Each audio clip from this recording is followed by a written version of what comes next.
হাসনাত আব্দুল্লাহ। তিনি বলছিলেন যে আওয়ামী লীগের ব্যানার তো নেমে গেছে, কিন্তু ওই আওয়ামী লীগের ব্যানারের জায়গায় আরও নতুন ব্যানার আর কি লাগছে।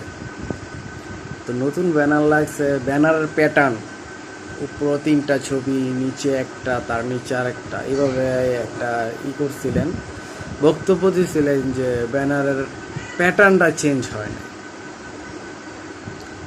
তো এখন যে এনসিপি যে রাজনৈতিক দলটা তারা করছে, আচ্ছা তাদের ব্যানারের যেই সিস্টেমটা, তাদের ব্যানারের সিস্টেমটা কি হয়েছে? শুধু কি বাংলাদেশের মানচিত্র, নাকি তাদের দলীয় প্রধানদের ছবিও ওখানে সংযোজন করা হয়েছে?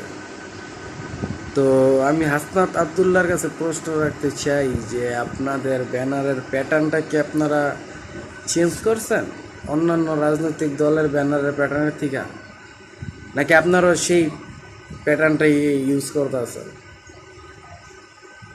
শোনেন, আপনারা যা বলতেছেন আল্লাহ জানে তা বাস্তবায়ন আপনারা কীভাবে করবেন, আর আদৌ কি আপনাদের মন মানসিকতা আছে কি না সেভাবে বাস্তবায়ন করার জন্য, নাকি শুধুই একটা রাজনৈতিক দলকে প্রতিষ্ঠিত করার জন্য আপনারা এই সমস্ত কথা বলতেছেন?